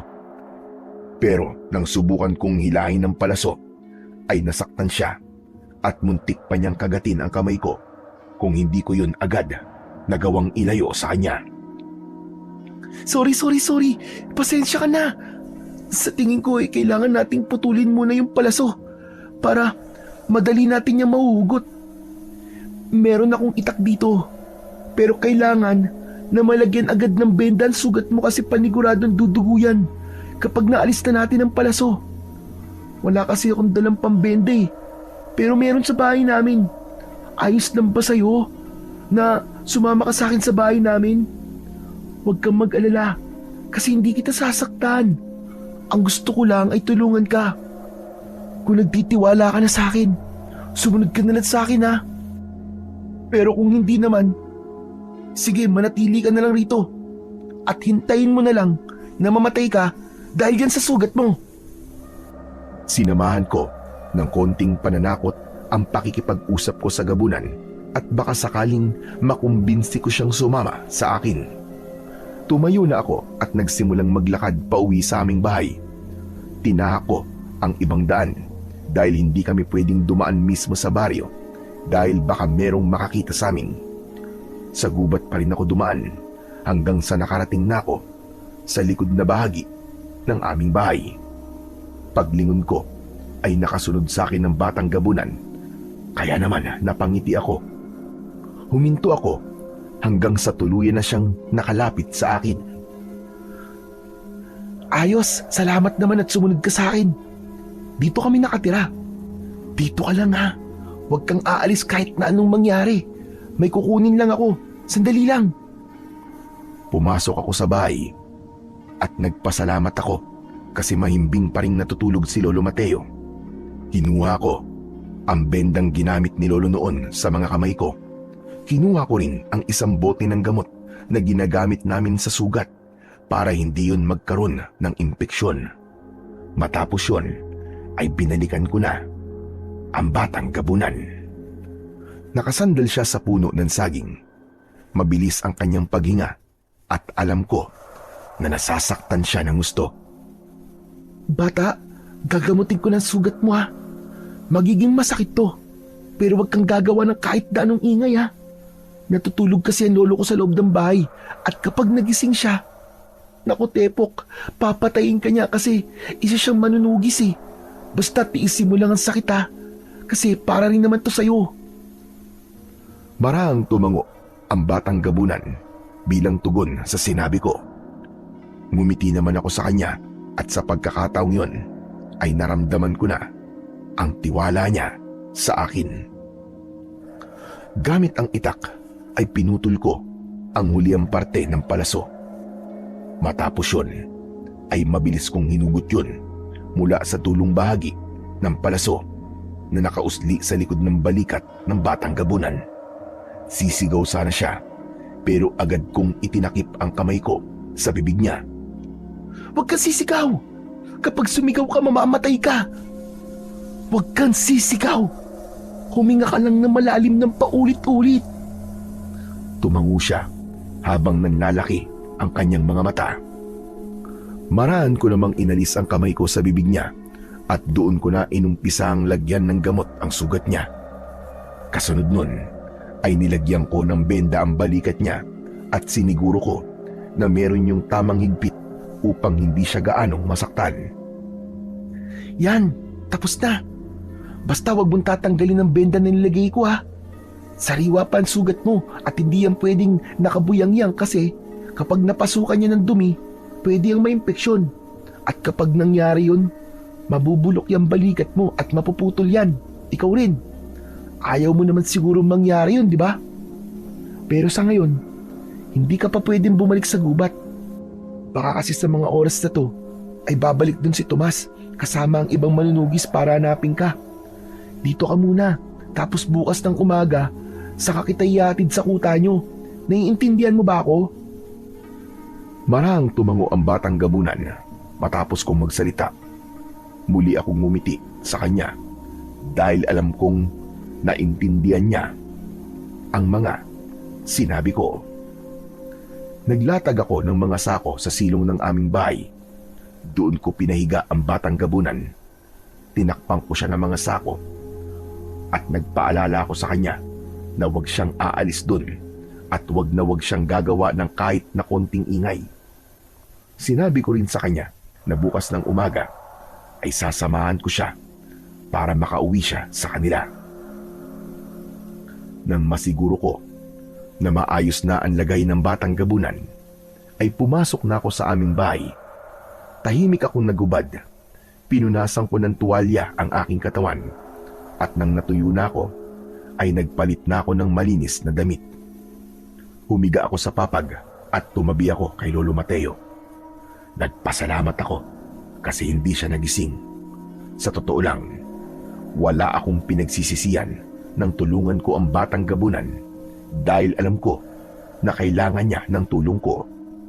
Naramdaman ko kasi na hindi siya masama. At kung ako ang nasa kalagayan niya, ay gusto ko rin na merong tutulong sa akin. Hindi man lang sumagi sa utak ko na patayin siya dahil alam ko na meron siyang pamilya na naghihintay na makauwi siya ng ligtas. Bago ako matulog, ay ipinagdasal ko na sana ay magtagumpay ako sa pagdala sa batang gabunan sa kanyang tahanan. Kinaumagahan, nang nagising ako, ay nakita ko si Lolo Mateo na naghahanda na ng aming almusal. Naghilamos at nagmumug ako sa batalan. Pagkatapos, ay lumabas ako at sinilip ko sa silong ang batang gabunan. Inalis ko ang mga sakong nakatakip sa kanya at nang nakita ko siya, ay sumenyas ako sa kanya na huwag siyang maingay. Nataranta ko nang nakita ko na pababa ng aming bahay si Lolo Mateo. Mabilis kong ibinalik ang mga sako sa ibabaw ng batang gabunan. Gumapang ako palabas ng silong at patayo na sana ako nang biglang dumating si Lolo Mateo. Napakunot ang noo ni Lolo nang nakita niya ako sa ganung posisyon. Anong ginagawa mo dyan? Galing ka ba sa silong ng bahay? Opo. Kasi, nahulog po yung piso ko, kaya hinanap ko po. O ano, nakita mo ba? Hindi nga po eh. Pero mamaya ako na lang po hanapin. Yumuko si Lolo Mateo upang sumilip sa silong. Abot langit ang kaba ko dahil baka makita niya ang batang gabunan na naroon. Sandali, anong ginagawa ng mga sako natin sa silong? Paano napunta ang mga yan dyan? Ano po kasi, ako po naglagay niyan dyan. Hindi po ba umulan kagabi? Kaya inilagay ko po yan ng mga sako para hindi po mabasa. Hindi na umuulan, kaya ibabalik ko na ang mga yan sa kinilalagyan ng mga yan. Wag na po, Lo. Ako na po ang balang gumawa nun mamaya. Saka baka mamaya po sumakit pa po ang likod nyo kung gagapang po kayo dyan sa silong eh. Aba oo nga no, tama ka naman. O basta, pagkatapos natin mag-almusal, ay ayusin mo na ang mga yan ha. Oo nga pala, bibili muna ako ng pandesal sa panaderya. Bantayan mo yung pritong itlog sa lamesa at baka mamaya may pusang makapasok. Alam mo naman ang mga pusang pagala-gala dito. Basta may makitang pagkain ay kakainin. Sige po, ako na po ang bahala ron. Ngumiti ako kay Lolo Mateo para itago ang kaba ko. Hindi nagtagal ay umalis na siya para bumili ng pandesal. Siniguro ko na nakalayo na siya bago ko binalikan ang batang gabunan sa silong. Inalis ko ang sakong nakatakip sa kanyang muka.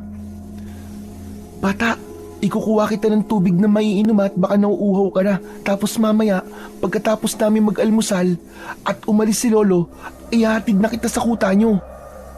Marahang tumango ang batang gabunan. Natuwa ako dahil wala na sa mukha niya ang bangis at galit. Ang nakikita ko na lamang doon ay isang nilalang na takot at hindi alam ang gagawin. Sandali kong iniwanan ang batang gabunan upang ikuha siya ng maiinom na tubig. Isang baso ng tubig ang dinala ko sa kanya at tinuruan ko pa siya kung paano uminom mula sa baso. Nang nakainom na siya, ay muli ko siyang tinakpan ng sako at saka ako bumalik sa loob ng aming bahay. Maya-maya pa ay bumalik na si Lolo Mateo. Ipinatong niya ang isang supot ng pandesal sa lamesa at nagsimula na kaming kumain. Alam mo bang pinag-uusapan ngayon si Tomas?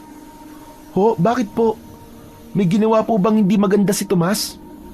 Ayon sa narinig ko, mag-isang nagpunta si Tomas sa gubat kagabi at isang batang gabunan ang kanyang nakita. Nasugatan daw ni Tomas yung batang gabunan pero nakatakas. Kaya sa ngayon ay mas sigurado nang may mga gabunan talaga sa gubat. Dapat ganun ang ginagawa mo. Dapat ay kumikilos ka ng mag-isa gaya ni Tomas. Hindi ba sabi ko, dapat ang pangalan mo ang mangingibabaw sa laban natin sa mga gabunan? Pero hindi pa ka nagsisimula ang laban natin sa mga gabunan, ay nauungusan ka na kagad ni Tomas. Napailing ako dahil malinaw na hindi isinama ni Tomas sa kwento niya na kasama niya ako kagabi sa gubat. Talagang sinolo niya ang pagkakakita niya sa batang gabunan dahil ang gusto niya ay sa kanya lang ang lahat ng papuri ng mga tao. Apollo, iho, bakit ang tahimik mo bigla? Wala ka man lang ba sasabihin? Wala ka bang plano para mahigitan mo si Tomas? Ganito po ba talaga ang buhay ko, Lo? Dapat ay palagi po ako may mapatunayan?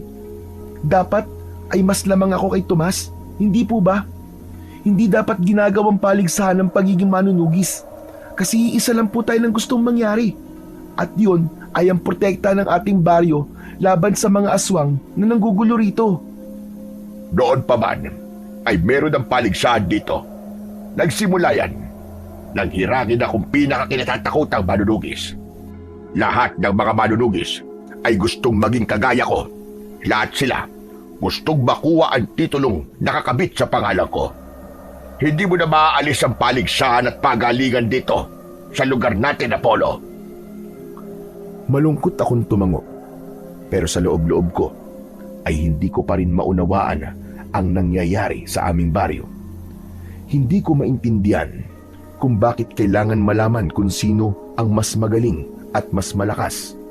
Gayong iisa lang naman ang aming hangarin, at yun ay ang protektahan nga ang aming baryo mula sa mga masasamang aswang. Matapos naming mag-almusal, ay nagtungo si Lolo Mateo sa bahay ng aming kapitan upang pag-usapan ang susunod nilang gagawin para mas mapadali ang paghahanap sa kuta ng mga gabunan. Sinamantala ko ang pagkakataon na yon. Pinuntahan ko kagad sa silong ang batang gabunan.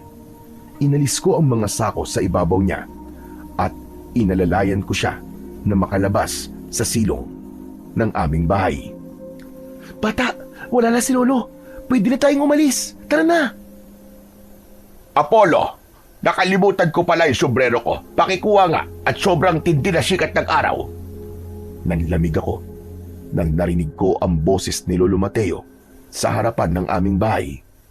Ang unang pumasok sa isip ko ay ang mailayo na roon ang batang gabunan. Kaya imbis na magpakita ako kay Lolo, ay pumunta kami sa talayban sa likod ng bahay at doon kami nagtago. Narinig ko ang pagtawag ni Lolo Mateo sa pangalan ko hanggang sa nagpunta na siya sa likod ng bahay. Luminga siya sa paligid. Kulang na lang ay pigilan ko ang aking paghinga dahil sa isang maling galaw lang ay sigurado ko na malalaman ni Lolo kung nasaan ako.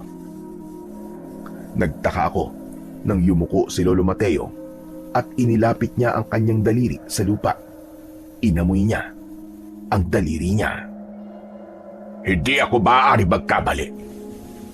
Dugo ito ng isang gabunan. Ibig ba't sabihin ay kinuha ng gabunan si Apollo kaya siya wala rito sa bahay? Kailangan kong tawagin ang ibang manunugis. Kailangan naming iligtas ang apo ko. Matapos yun, ay nagmamadaling umalis si Lolo Mateo. Napailing ako kasi napagkamalan pala ng lolo ko na kinuha ako ng isang gabunan. Pero isinintabi ko muna yon at inisip ko na kailangan na naming magmadali dahil paniguradong magtutungo sina Lolo at ang mga manunugis sa gubat. Makalipas ang ilang sandali, ay tumakbo na kami ng batang gabunan sa loob ng kagubatan. Nasa unahan ko siya habang nakasunod naman ako sa kanya. Nang sandaling yon, ay wala na sa utak ko ang malaman kung nasaan ang kuta ng mga gabunan. Ang gusto ko lang mangyari ng mga sandaling yon ay makasiguro ko na makakauwi ng ligtas ang batang gabunan. Kaya naman, hindi ko pa rin siya iniiwanan. Maya-maya pa ay may narinig akong yabag ng mga paa na paparating. Agad kong hinila ang batang gabunan sa likod ng isang makapal na halaman. Huwag kang maingay ha. Sigurado ako na paparating na mga manunugis. Hindi nga ako nagkamali dahil hindi nagtagal ay nakita ko si Lolo Mateo na kasama ang ibang manunugis. Kasama rin nila si Tomas. Huminto sila ilang metro ang layo sa pinagtataguan namin.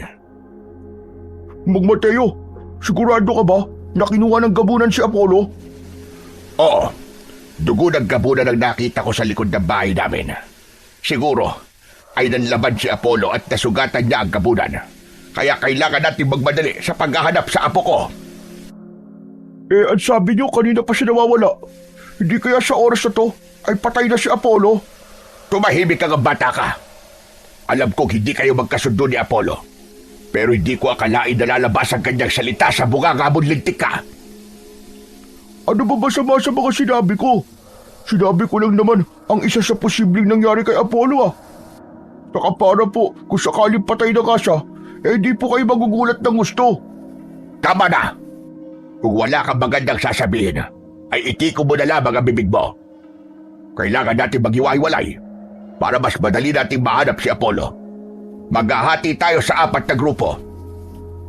Mabilis na hinati-hati ni Lolo Mateo sa 4 na grupo ang mga manunugis. Matapos yun, ay nagpunta na sila sa iba't ibang direksyon.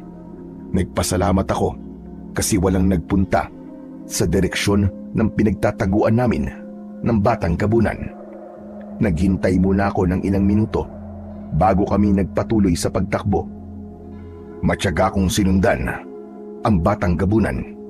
Panay ang dasal ko ng mga sandaling yon na hindi kami makita ng mga manunugis. Hanggang sa huminto ang batang gabunan sa malawak na bahagi ng kagubatan. Lumingalinga siya sa paligid na para bang meron siyang hinahanap. Bakit tayo tumigil?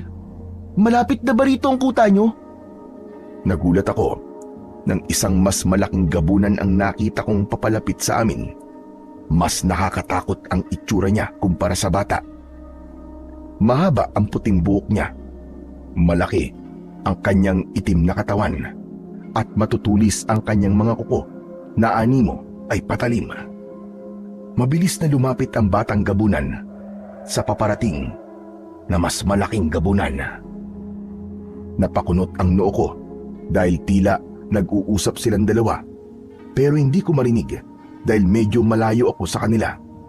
Hindi nagtagal ay magkasamang lumapit ang 2 gabunan sa akin. Napaatras ako dahil ang inisip ko ay papatayin ako ng matandang gabunan. Teka, sandali lang po. Wala po ako rito para makipaglaban sa inyo.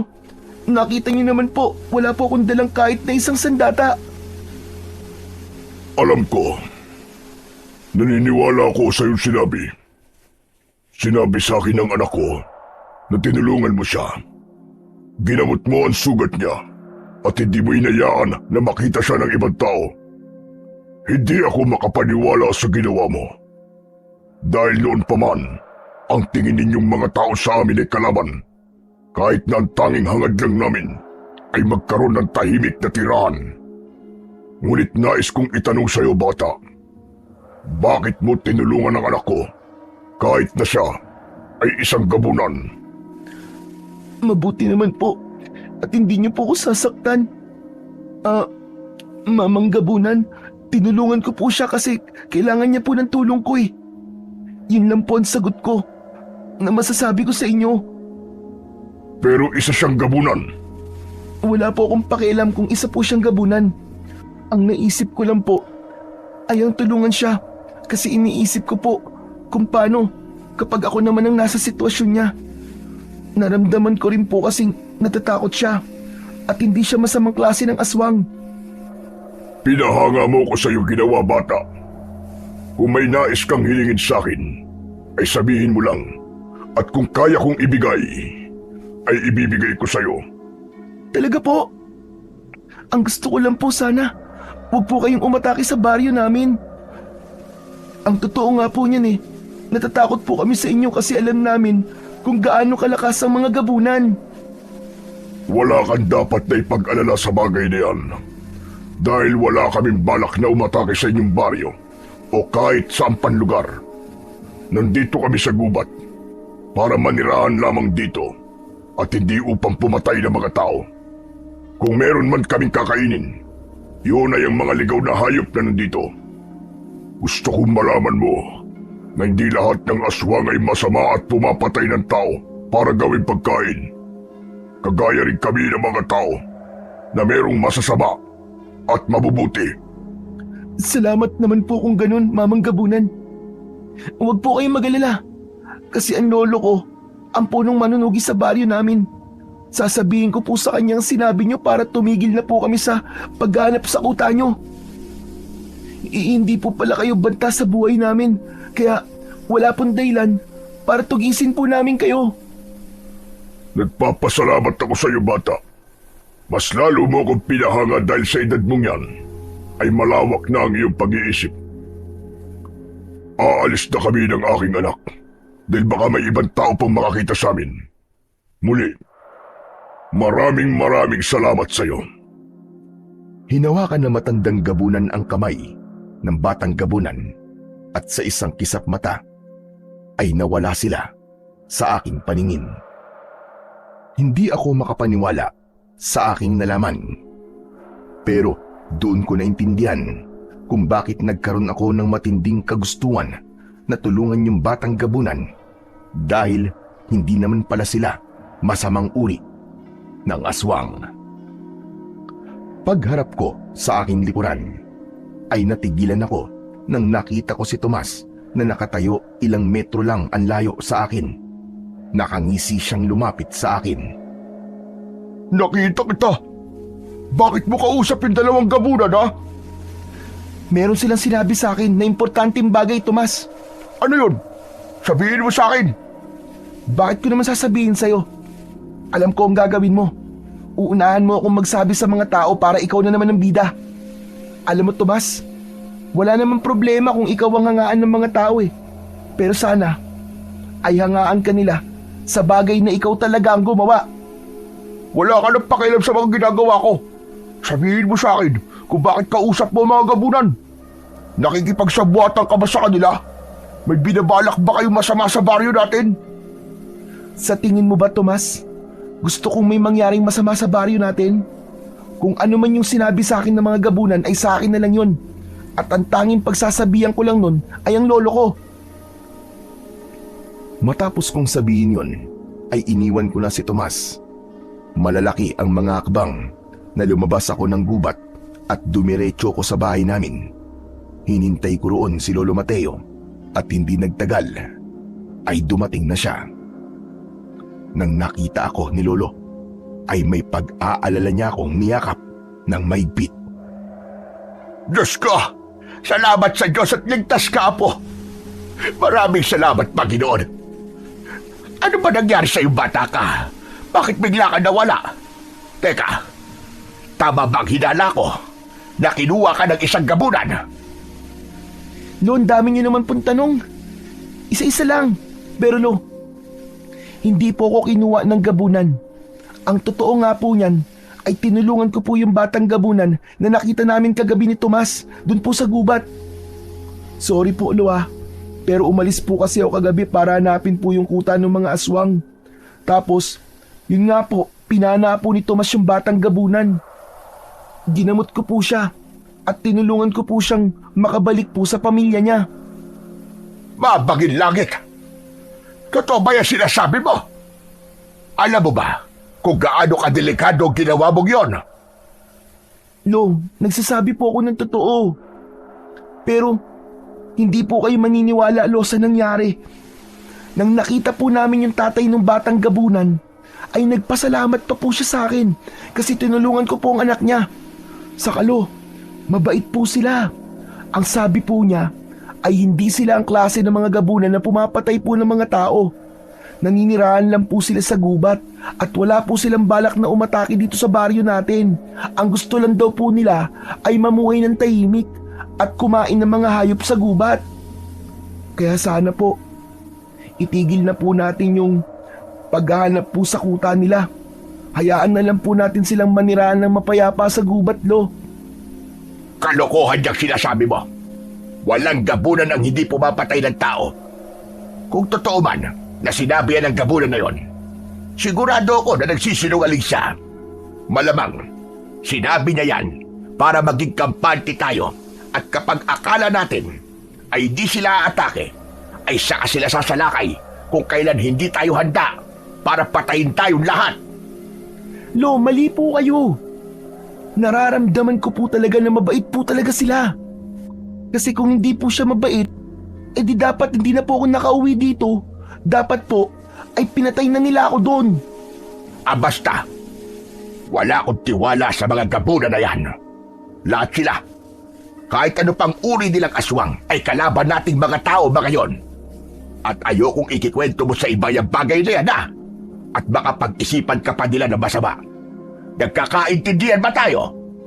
Pero lo, Naiintindihan mo ba ako, Apollo? opo.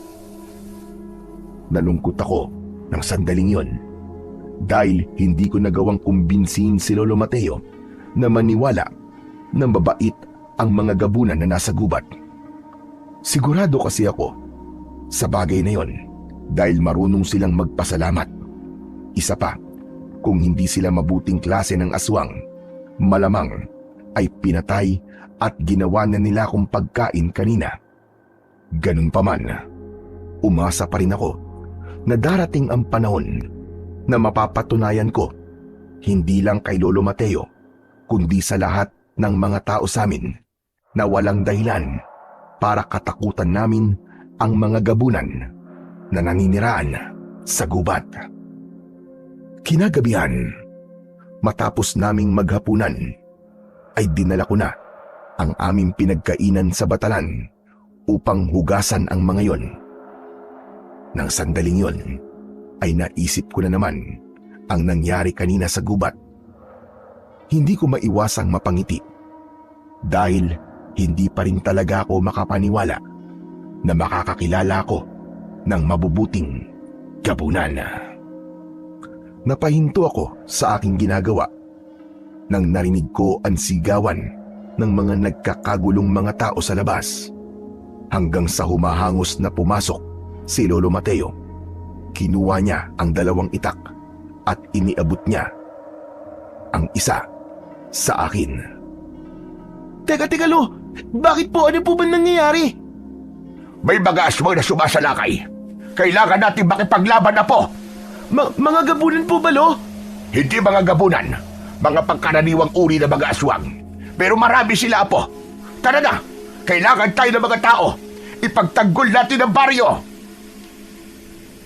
Magkasama kaming lumabas ng bahay at sumalubong sa amin ang mga aswang na sumasalakay sa mga tao.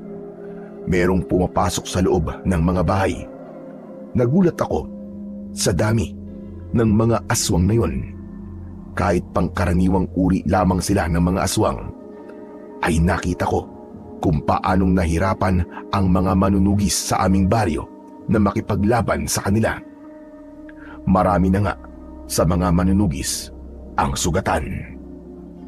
Napapitlag ako nang marinig ko ang pagsigaw sa akin ni Lolo Mateo. Apollo! Kumilos ka na! Bilisan mo!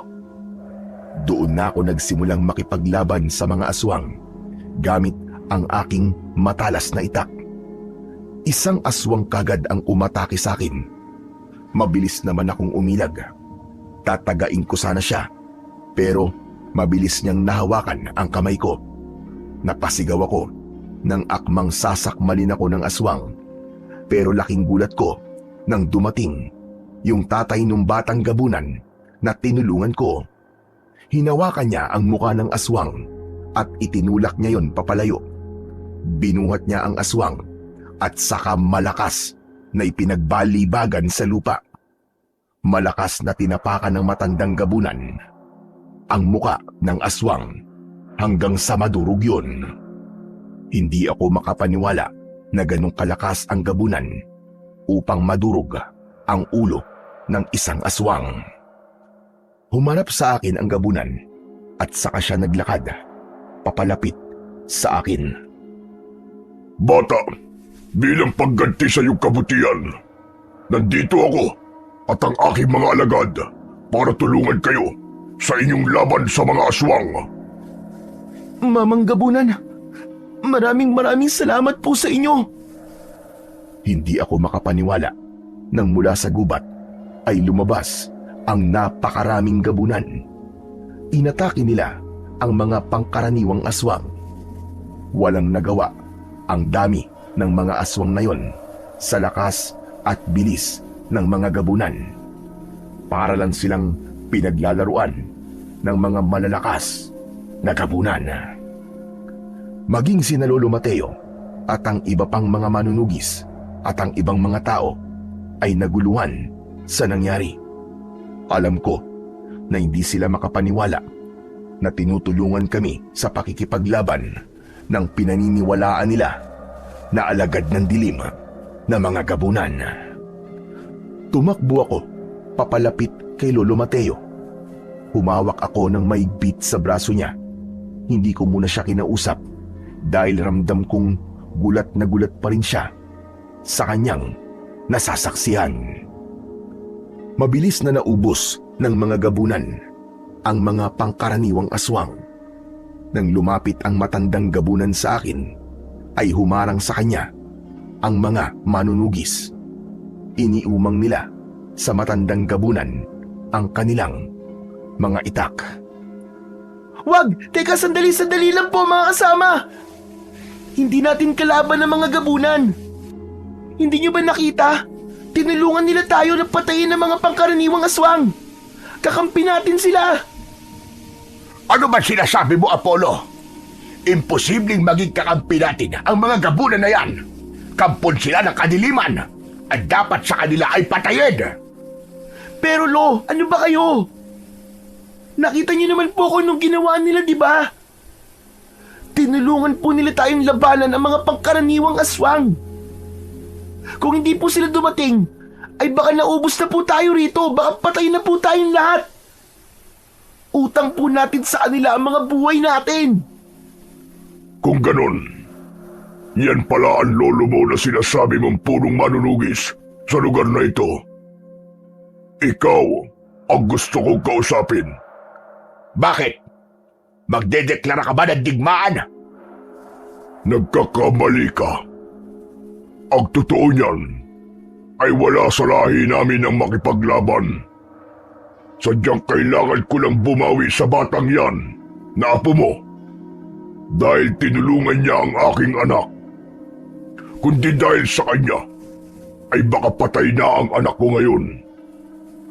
At bilang ako ang pinuno ng aming lahi, kailangan kong ibalik ang kanyang kabutihan sa ganitong paraan o mas higit pa. Kaya kung meron man dapat kayong pasalamatan, yun ay walang iba kundi ang iyong apo. Huwag kayong mag-alala. Dahil gaya nyo, ay wala kaming hangad, kundi ang katahimikan at kapayapaan. At umasa kayo na kung sakaling kailanganin niyong muli ang aming tulong, ay darating kami ng walang pag-aalinlangan. Matapos yun, ay nagpaalam na ang pinuno ng mga gabunan. Mabilis lang nawala sa aming paningin at nakita na lang namin ang mga anino nila na patungo na sa kagubatan. Nakangangaan lahat ng mga kababayo ko habang papaalis ang mga gabunan. O ano? Sabi ko naman kasi sa inyo eh. Mababait ang mga gabunan na nasa gubat. Ayaw niyo maniwala sa akin, Lo eh. Diyos ko! Panaginip lang ba ito? Mga mababait na gabunan. Totoo ba talaga sila? Talagang nagdududa pa po kayo, Lo? Tinulungan na nga po nila tayo, di ba? Kitang-kita nyo naman. Tanggapin nyo na lang po, Lo, na hindi po lahat ng aswang ay masama. Oo, nakakatakot po talaga ang itsura ng mga gabunan na nasa gubat. Pero hindi po ibig sabihin nun na masama na kagad sila. Huwag po natin silang husgahan base sa panlabas nilang anyo. Ramdam kong hindi pa rin makapaniwala si Lolo Mateo at ang lahat ng taong naroroon. Pero alam ko na dahil sa nangyaring yun, ay magbabago na ang tingin ng lahat sa mga gabunan na nasa gubat. Ilang araw ang lumipas bago tuluyang natanggap ng mga tao sa aming baryo na mabubuti ang mga gabunan na naninirahan sa gubat.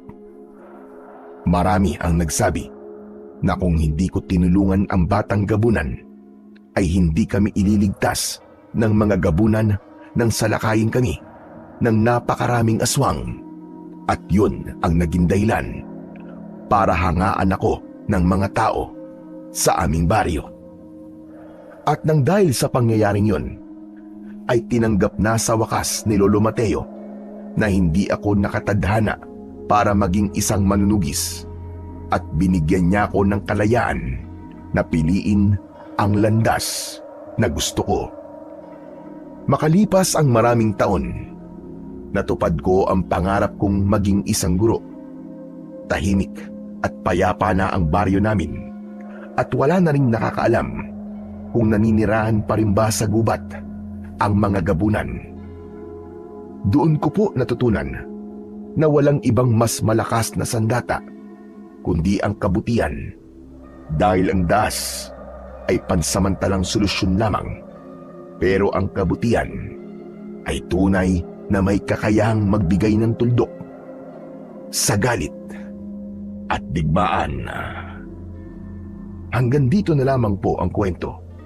Sana po ay marami po kayong natutunang aral sa aking naging karanasan. Sa mundong madalas na humuhusga, batay sa panlabas na anyo, mahalagang paalalahanan ang ating sarili na ang tunay na pagkatao ng isang tao o ng isang nilalang ay hindi nasusukat sa itsura, anyo o unang tingin. Maaaring ang mukhang nakakatakot o tila kakaiba ay may pusong puno ng kabutihan, malasakit at tapang, mga katangiang hindi agad nakikita ng mata. Kung tayo ay magmamadali sa panghuhusga, maaari nating ipagkait ang pag-unawa, pakikipagkaibigan, at minsan pa nga ang tulong na magliligtas sa atin sa oras ng pangangailangan.